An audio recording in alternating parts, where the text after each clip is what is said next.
그러므로 피차 권면하고 서로 덕을 세우기를 너희가 하는 것 같이 하라. 아멘.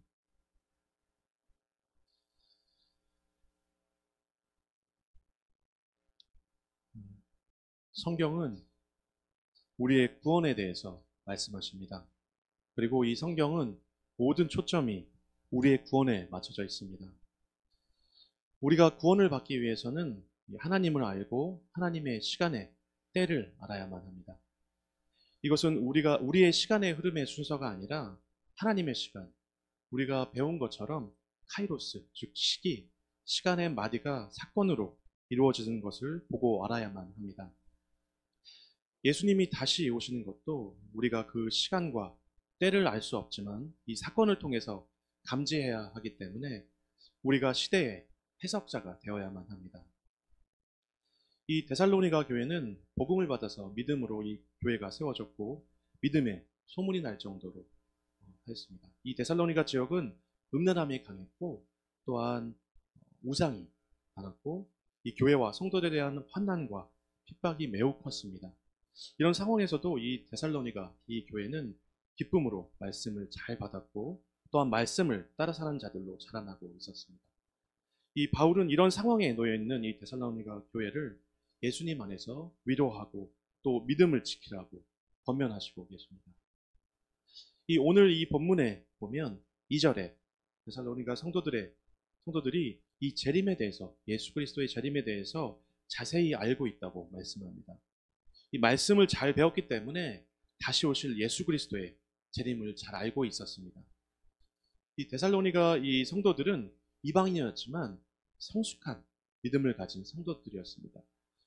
그 서두 1장 7절 서두에 보면 말씀 속에서 제가 읽도록 하겠습니다. 그러므로 너희가 마게도냐와 이가야에 있는 모든 믿는 자의 본이 되었느니라. 이 바울이 칭찬을 아끼지 않은 것을 봅니다. 이방인인 이들이 이 모든 지역에 믿는 자의 본이 되었다 말씀합니다. 그런데 이 성도들이 심한 탄압과 환난을 당하고 있었습니다. 이 고난과 박해를 당하는 이 성도들에게 가장 큰 위로가 무엇이겠습니까? 예수님께서 다시 오셔서 이 모든 고난을 보상해 주시고 또한 영원한 나라를 주신다는 것이 가장 큰 위로일 것입니다. 이 바울은 이런 고난 속에 있는 고난을 받는 성도들에게 예수님의 재림을 다시금 환기시키는 것입니다. 이 주님의 날이 도래해서 받을 영광의 날을 기대하고 또한 이 눈앞에 있는 시험을 잘 이기라는 것입니다. 이 말씀에서 명령하십니다. 주님의 날은 밤에 도둑같이 오되 반드시 온다고 말씀합니다. 1절, 2절을 보겠습니다. 때와 시기에 관하여는 주의 날이 밤에 도둑같이 이를 줄을 너희 자신이 자세히 알기 때문이다. 이 도둑이 예고하고 오지 않는 것처럼 주님의 날도 또한 예고 없이 온다는 것입니다. 이 예기치 않는 날, 예기치 않은 곳에서 생각지 못하게 예수님이 오신다고 말씀합니다. 이 주님의 날이 언제일지 우리가 모르게 하는 것은 하나님의 뜻입니다. 다만 예수님을 만날 것을 잊지 않고 또한 하루하루 우리가 주님의 말씀을 따라 살아가는 것이 성도들의 온전한 믿음일 것입니다. 만약에 우리가 5년 뒤에 혹은 10년 뒤에 예수님이 오시는 날을 안다고 해서 달라질 게 무엇이 있겠습니까? 그렇다 해도 오늘 하루하루 우리가 최선을 다해서 배운 말씀으로 살아가는 것 이상 우리가 무엇을 할 수 있겠습니까? 이 오신다는 그 날까지 우리 마음대로 살다가 딱 오시기 직전에 우리가 주님의 맞을 준비를 할 수는 없을 것입니다. 그리고 예수님이 다시 오실 것을 믿는 성도가 그렇게 살 수는 없습니다. 그리고 주님의 날이 반드시 온다는 것입니다. 3절을 보겠습니다. 그들이 평안하다 안전하다 할 때 그때에 임신한 여자에게 해산의 고통이 이름과 같이 멸망이 갑자기 그들에게 이르리니 결코 피하지 못하리라. 이 임신한 여자는 해산할 수밖에 없듯이 반드시 주님의 날이 온다고 말씀합니다. 이 도둑이 올 것을 모르고 잠자는 사람들처럼 세상 사람들은 자기 인생이 평안하고 또한 안전하다고 생각합니다. 이 주님의 재림을 믿지 않는 사람들이 왜 평안하다, 왜 안전하다 생각합니까? 그만큼 이들은 노후의 모든 것을 철저히 준비하고 또한 안전장치를 충분히 마련했다는 뜻입니다. 이 살아가는데 필요한 것도 충분치 않은데 평안하다, 안전하다라고 할 사람은 없습니다. 이 예수님께서 이 세대의 아들들이 자기 시대에 있어서는 빛의 아들들보다 더 지혜롭다고 이렇게 말씀하셨습니다. 여기서 지혜롭다라는 말은 말씀의 지혜가 아니라 자기네들끼리 거래하고 사고팔고 하는 것에 더 얕다 하는 말씀입니다. 그래서 이 예측 가능한 모든 재난은 세상 사람들이 더 잘 대비합니다. 심지어는 부자들이 살고 있는 그 집에는 핵폭탄이 떨어지면 피할 수 있는 210평의 공간이 지하에 있다고 합니다. 이 세상 사람들은 이 전쟁, 일어날지 모르는 전쟁 앞에 준비하고 또한 일어날지 모르는 전쟁 앞에서 먹을 것과 미리 살 것을 준비했기 때문에 그 걱정이 없는 것입니다. 그래서 평안하다, 안전하다 이야기하는 겁니다. 그러니까 전쟁이 나도 나는 안전하고 평안하다 생각하는 것처럼 이 세상은 오히려 다시 오실 이 예수 그리스도를 기다리는 이런 그리스도인들을 보고 비현실적이고 또한 오지 않을 내세를 준비하는 살아가는 성도들이 참 안 됐다. 이렇게 손가락질하고 이렇게 비판합니다. 신약시대의 사람들을 보면 이 당시에 예수님이 오신다는 것을 믿는 자들을 아주 조롱했다고 합니다. 이 세상은 끝날에 이대로 있지 않습니다. 그래서 예수님이 재림하셔서 의인과 악인을 구별하실 때 세상은 모두 풀어지고 사라진다고 이 요한계시록을 통해서 우리가 배웠습니다. 4절에 보면 형제들아 너희는 어둠에 있지 아니하매 그날이 도둑같이 너희에게 임하지 못하리니 앞서 나온 말씀의 2절과 반대되는 말씀을 하십니다. 우리 믿는 자들에게는 그날이 도둑같이 임하지 않는다 말씀합니다.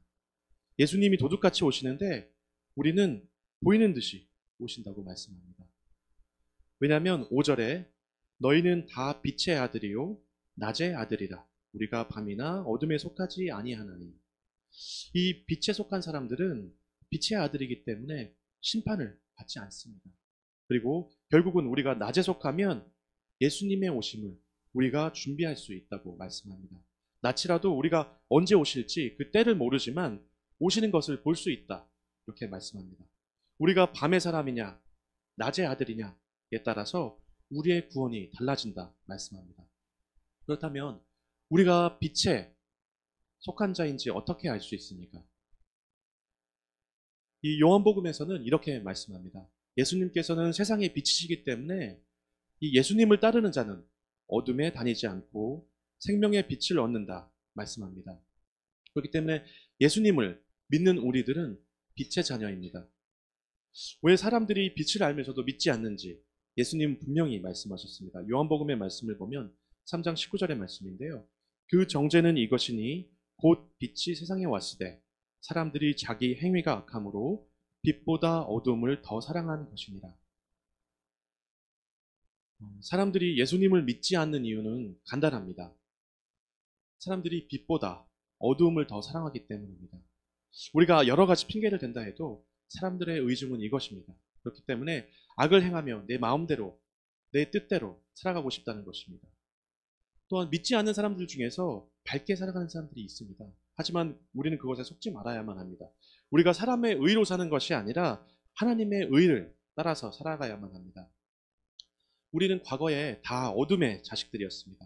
이 어둠의 자식들처럼 정말 음침하고 방탕한 것을 좋아했던 그런 자들입니다. 그런데 하나님께서 우리를 이 교회에 부르시고 또한 구원해 주심으로 또 세상의 빛 대신 예수님이 우리를 어둠에서 끌어내셔서 빛의 자녀로 세워주셨습니다. 그렇기 때문에 우리는 어둠의 일을 끌어내고 다시 오실 예수님을 기다려야만 합니다. 내 과거의 악한 습관은 빛의 자녀에게는 어울리지가 않습니다.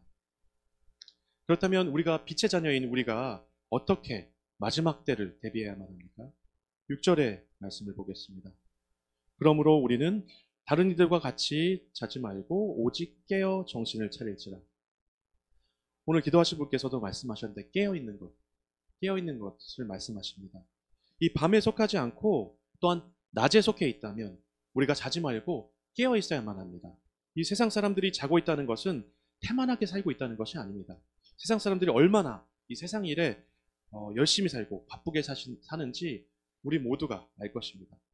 그런데 아무리 우리가 그렇게 바쁘게 살아도 영생에 대해서는 잠든 사람일 것입니다. 근데 우리가 예수님이 오신다는 사실에 무뎌지면 우리 또한 세상 사람들처럼 이렇게 똑같이 살아갈 수 있습니다. 세상 사람들과 똑같이 사는 것이 자고 있는 것입니다. 이 세상 사람들에게 예수님의 날이 도둑이 담을 넘어온 것 같이 예기치 못한 그런 재앙일 것입니다. 그런데 성도들에게, 빛의 자녀들에게는 그날이 도둑같이 임하지 않는다고 말씀하십니다. 왜냐하면 재림의 날이 올 것을 이미 알고 우리가 깨어서 준비하고 있기 때문입니다. 그렇다면 깨어있다는 것이 무엇입니까? 이 오실 것을 알고 예수님께서 곧 오실 것을 알고 우리가 대비하고 항상 깨어서 기다리고 있다는 것입니다. 이 열처녀의 비유가 그렇습니다. 이 준비된 5처녀는 기름을 준비하고 또한 깨어서 신랑을 맞을 준비를 했습니다. 우리가 이 땅에서 정말 가장 소망해야 할 것은 다시 오실 예수님을 기다리는 것입니다. 우리 신부가 신랑을 사모하고 또한 기다리듯이 성도들은 예수님을 기다리는 것이 당연한 것이라고 이런 성경에서 말씀하십니다. 신랑이 올 것을 기대하지도 않고 빨리 오기를 고대하지도 않는다면 문제가 있는 믿음일 것입니다. 예수님은 우리에게 깨어있으라 하실 때 그냥 깨어만 있는 것이 아니라 깨어서 기도하라 말씀하셨습니다. 우리의 모든 지각, 우리의 모든 방향이 하나님을 향해서 늘 깨어 있어야만 한다는 것입니다. 또한 이 깨어 있는 것과 더불어서 성경은 우리에게 적극적인 행위, 지난주에 배웠던 행위로 대비를 하라고 말씀하십니다. 이 8절의 말씀을 보면 우리는 낮에 속하였으니 정신을 차리고 믿음과 사랑의 호심경을 붙이고 구원의 소망의 투구를 쓰자. 이 전투에 나가는 것처럼 장비를 입으라고, 그리고 또 입고 대비하라고 이 말씀은 우리에게 적극적인 행위를 우리에게 요구하십니다. 우리가 깨어서 영적인 그런 무장을 하고 또한 예수님이 오실 때를 대비하라고 말씀하십니다. 믿음과 사랑의 호심경을 입고 소망의 투구를 쓰라는 것입니다.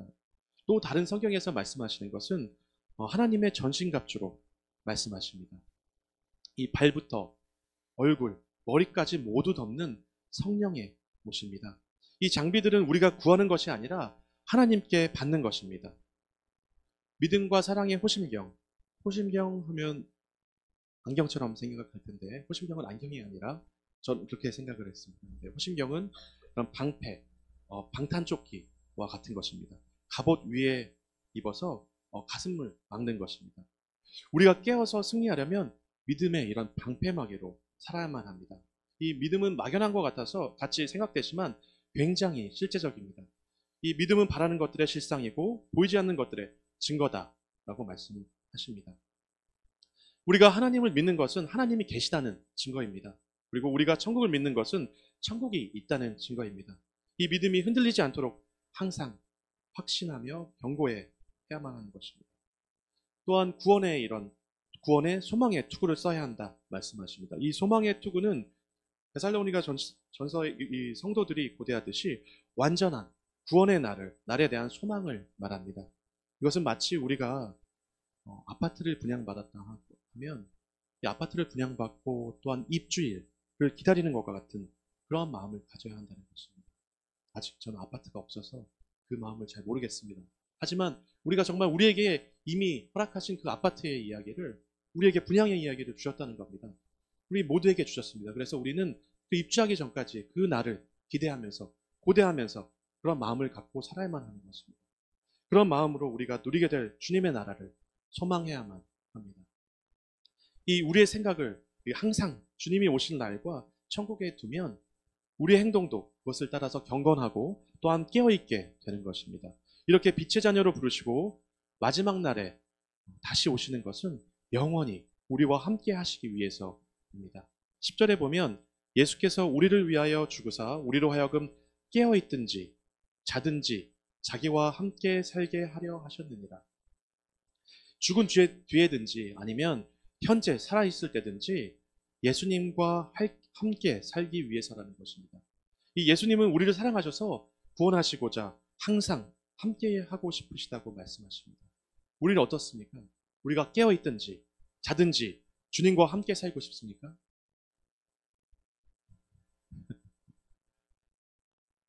이 예수님은 우리와 함께 하셔야만 합니다. 그래야지만 우리가 구원을 있을 수 있습니다. 그러기 위해서는 우리가 말씀을 매일 읽고 또 듣고 또 지켜 행하면서 예수님 안에서 살아가야만 합니다. 우리의 믿음이 하나님과 관계 안에 있어야지, 그렇지 않으면 우리의 믿음은 종교 생활과 다를 바가 없습니다. 이 삶에서 행복할 때든 또한 괴로운 일이 있을 때든 그것과 상관없이 하늘의 기쁨과 이런 평강을 맛보아야만 합니다. 이 마지막 때의 날들은 모든 사람들을 점점 더 공고하게 할 것입니다.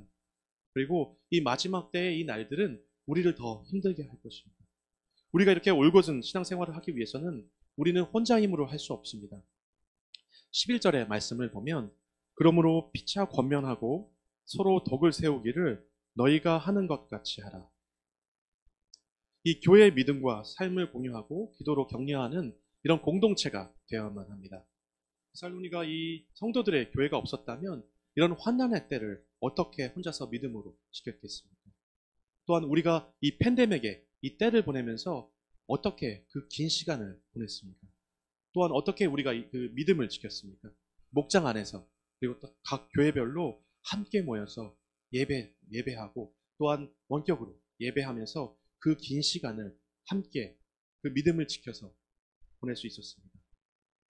이 교회 성도 간에는 서로의 말씀으로 권면하고 서로 욕보이지 말고 덕을 세워야만 합니다. 이 덕은 서로 간의 모습을 보면서 함께 힘내어 배워나가는 모습이어야만 합니다. 또한 이것은 일방적인 관계가 아니라 서로 주거니 받거니 해야만 합니다. 이것이 교회의 지체로서 연결되고 또한 서로 자라가는 모습일 것입니다. 이 내 믿음 생활이 다른 성도를 세워줄 수 있는 그런 성도들이 되시기를 권면드립니다. 말씀을 마칩니다. 이 세상은 하나님의 작정하신 날, 그리고 주님의 날에 이 땅에 반드시 오십니다. 이 그날은 이 모든 사람들은 심판대에 서서 그 행위로 심판하신다 말씀하십니다. 하나님이 우리를 부르신 이유는 우리를 진노의 심판 위에 서게 하기 위함이 아닙니다. 오직 주 예수 그리스도를 말미암아서 우리를 구원받게 하시기 위함입니다. 주님의 날이 올 것을 안다면 우리 신부인 우리들은 자지 말고 깨어 있어야만 합니다. 언제 오시는지 관심도 없이 살다가 그날을 맞이하는 것은 신랑을 기다리는 신부의 마음이 아닙니다.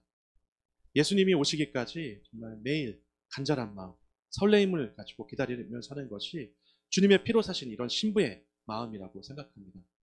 그래서 하나님이 부르신 이 교회 안에서 함께 마음을 모으고 또한 서로 함께 힘내어 말씀을 배워나감으로써 이런 매일 믿음과 사랑의 호심경을 붙이고 또 구원의 소망의 투구를 쓰고 정신을 차리고 깨어서 주님 만날 것을 기대하며 살아야겠습니다.